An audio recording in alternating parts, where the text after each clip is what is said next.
सी language के एक और लेक्चर में आपका स्वागत है।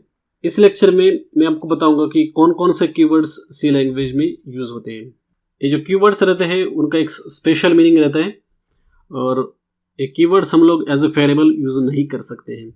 सारे जो सी लैंग्वेज के कीवर्ड्स है मैंने इन कैटेगरीज में डिवाइड किए हैं। आप देख सकते हैं जैसे data types, variable, constructs, function, data, then miscellaneous and C11।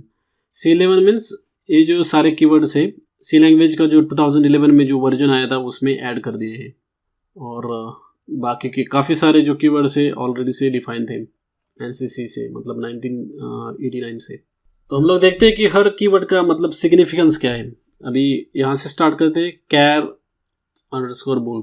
कैर मतलब अगर आपको कैरेक्टर स्टोर करना है, जैसे कि ABCD इस टाइप का एक कुछ भी कैरेक्टर स्टोर करना है तो हम लोग ये कैर कीवर्ड यूज़ कर सकते हैं। हमने पिछले वाले एग्जांपल्स में कुछ देखा है कि हमने इंट यूज़ किया था और एक वेरिएबल है एडिशन रिजल्ट, क्योंकि जो भी रिजल्ट है हम लोग इंटीजर पे काम कर रहे हैं। जो भी रिजल्ट आने वाला था इंटीजर में आने वाला था और इसीलिए हमने यहाँ पे इंट लिया था। लेकिन कभी कभी हमको कैरेक्टर स्टोर करने पड़ते हैं इंस्टेड ऑफ नंबर्स, उस टाइम पे आप लोग कैर यूज़ कर सकते हैं, कैर कीवर्ड। उसके बाद अंडरबुल is actually boolean type of variable है। इसमें हम लोग 0 या 1 रख सकते हैं, मतलब ट्रू और फॉल्स। उसके बाद short int, signed int, unsigned int, long int, ये जो सारे हैं इंटीजर रिलेटेड वेरिएबल्स या डेटा टाइप बोल सकते हैं। ये सारे वेरिएबल्स में हम इंटीजर स्टोर कर सकते हैं। तो आप मुझे पूछेंगे कि ये शॉर्ट का क्या मतलब है या फिर साइंड का क्या मतलब है, अनसाइंड का क्या मतलब है। मेन डिफरेंस इसमें ये है कि कितना डेटा स्टोर हो रहा है इन सारी चीज़ों में। जैसे फॉर एग्जांपल अगर शॉर्ट इंट की बात करते हैं तो उसमें 2 बाइट्स का डेटा स्टोर कर सकते हैं हम लोग, लेकिन ये डिपेंड करता है कंपाइलर या ऑपरेटिंग सिस्टम के ऊपर भी। तो जनरली 2 बाइट्स रहता है।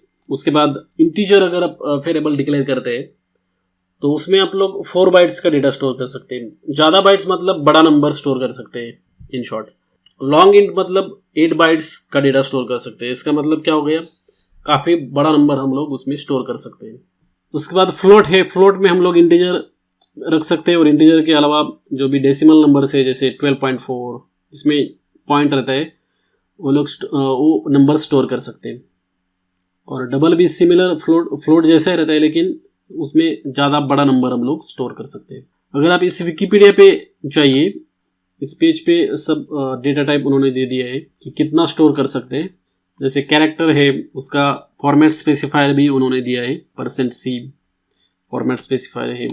हमने पिछले वीडियो में कहा कि इंटीजर को प्रिंट कैसे करना है, उसके लिए हमने %D यूज़ किया था। यहाँ पे देख सकते हैं %D यूज़ हो रहा है इन सारे डेटा टाइप्स के लिए, इंट, साइन इंट के लिए। लेकिन अगर दूसरा डेटा टाइप अगर यूज़ करते हैं आप लोग तो उसके लिए फॉर्मेट स्पेसिफायर अलग है। जैसे कैरेक्टर के लिए %C आपको करना पड़ेगा जब भी आप प्रिंट करेंगे उस वेरिएबल को। उसके बाद साइंड कैर है, उसका भी %C है। लेकिन आप देख सकते हैं कि इसमें और इसमें डिफरेंस क्या है। साइंड कैर है जो सेम साइज है कैर का, लेकिन but guaranteed to be signed, capable of containing at least -127 to +127। मतलब इसमें हम लोग प्लस माइनस नंबर्स रख सकते हैं, पॉजिटिव नेगेटिव नंबर्स रख सकते हैं। लेकिन यहाँ पे आप देख सकते हैं अनसाइंड कैर हम जब बोलते हैं तो उसका रेंज जो है वो 0 to 255 का रहता है, contains at least 0 to 255 range.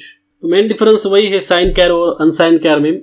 Unsigned कैर में नॉर्मली अगर अपने को पॉजिटिव नंबर रखने हैं तो रख सकते हैं और रेंज भी बढ़ जाता है। मतलब अगर अपने को 255 भी रखना है तो अनसाइंड कैर में रख सकते हैं। लेकिन अगर आपने कुछ वेरिएबल डिक्लेयर किया है साइंड कैर वाला और उसमें अगर आप 255 रखना चाहते हैं तो नहीं रख सकते, क्योंकि उसका रेंज यहाँ पे आप देख सकते हैं -127 या +127 है। तो यहाँ पे एटलीस्ट लिखा है, इसका मतलब है ये प्रोसेसर के ऊपर डिपेंड करता है। तो मेन डिफरेंस है ये साइंड और अनसाइंड में उसका रेंज जो रहता है कितना बड़ा नंबर रख सकते हैं वो डिफर करता है। अनसाइंड में नॉर्मली बड़ा रेंज रख सकते हैं। और इंटीजर में भी ये सारे डेटा टाइप से signed, unsigned, short int, short, तो आप देख सकते हैं capable of containing -32,767 to +32,767 range वाला डेटा रख सकते हैं और एटलीस्ट 16 बिट्स का है। नेगेटिव वैल्यूज का रेंज इतना है। आप देख सकते हैं यहाँ पे अनसाइंड अगर लेते हैं तो उसका रेंज बढ़ रहा है। तो आपको पता है कि जो भी वैल्यूज आपको प्रोग्राम को लगने वाली है वो पॉजिटिव ही है, तो आप लोग अनसाइंड वाला डेटा टाइप यूज कर सकते हैं। उससे क्या होगा कि ज्यादा बड़ा नंबर आप रख सकते हैं। इस सारे चीजों में डेटा टाइप्स में आप लोग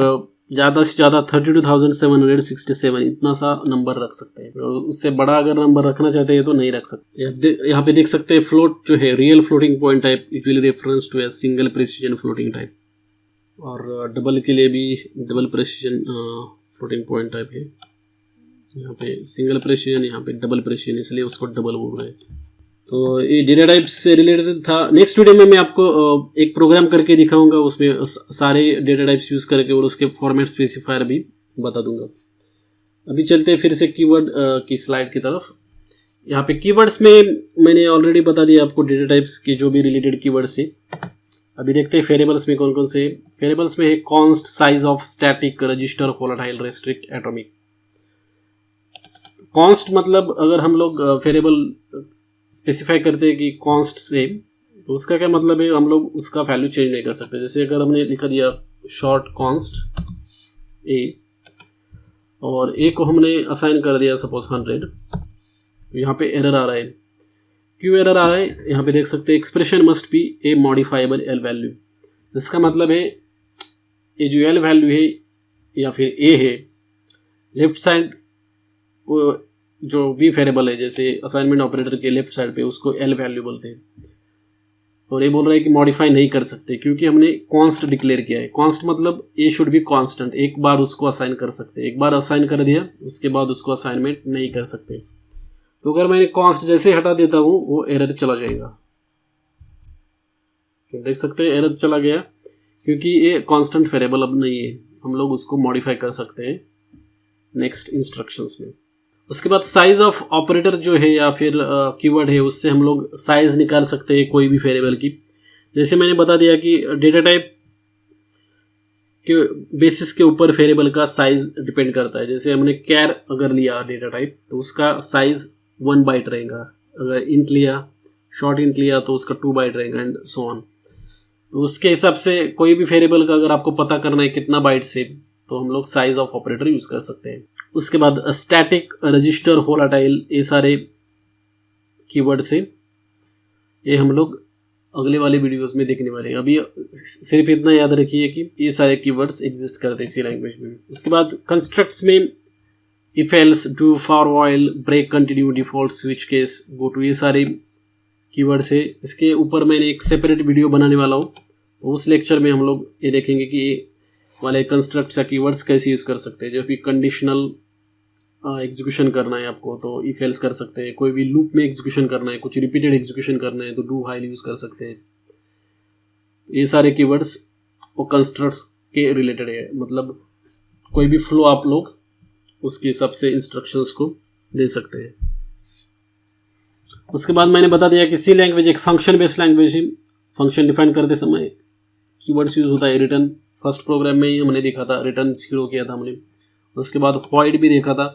वॉइड मतलब नथिंग, लाइक अगर प्रोग्राम को कुछ इनपुट देना है तो हम लोग इंटीजर दे सकते हैं या फिर फ्लोट दे सकते हैं, डबल दे सकते हैं, और भी कुछ डेटा टाइप दे सकते हैं। अगर कुछ भी नहीं देना है हमको फंक्शन को, या फिर फंक्शन कुछ रिटर्न नहीं कर रहा है, तो उस टाइम पे वॉइड यूज कर सकते हैं। उसके बाद इनलाइन, ये भी एक कीवर्ड है फंक्शन के रिलेटेड, हम लोग बाद में देखेंगे। उसके बाद डेटा में जो है enum, struct, typedef, union, ये वाले डिराइव डेटा टाइप से उसको बोल सकते हैं, क्योंकि ये जो बेसिक डेटा टाइप से, मेन डेटा टाइप से बोल सकते हैं उसको। उसके बेसिस के ऊपर हम लोग नए डेटा टाइप डिफाइन कर दें तो उस टाइम पे ये struct, typedef, union use कर सकते हैं। उसके ऊपर मैंने एक सेपरेट वीडियोस और लेक्चर्स बनाए, तो इसलिए मैं अभी स्किप कर रहा हूँ। उसके बाद ये सारे नए कीवर्ड्स हैं, जैसे C11 में ये सारे कीवर्ड्स यूज किए, ऐड किए उन लोगों ने। इसके बारे में अभी मैं नेक्स्ट लेक्चर में आपको पढ़ाने वाला हूँ। एट ए बिगिनर लेवल अगर आप स्टार्ट कर रहे हैं सी प्रोग्रामिंग सीखना, तो ये सब आप स्किप कर सकते हैं, मिसलेनियस और C11 के जो रिलेटेड जो कीवर्ड्स हैं, क्योंकि इतना ज़्यादा यूज़ नहीं होते हैं बिगिनर लेवल पे। लेकिन अगर आप एडवांस प्रोग्रामर हैं तो आपको ये पढ़ना चाहिए, और इसके ऊपर मैं लेक्चर बनाने वाला हूँ। तो right now you can skip this keywords. Just remember that in the back of mind that these are all the keywords that exist in C language and you can't use them as a variable names or function names. अगले video में मैं आपको बताऊंगा कि ये सारे data types है उसको यूज़ कैसे करना है, उसका साइज कैसे निकालना है, उसको प्रिंट कैसे करना है फॉर्मेट स्पेसिफायर को लेके। तो मिलते हैं नेक्स्ट वीडियो में, तब तक के लिए good bye and have a nice day.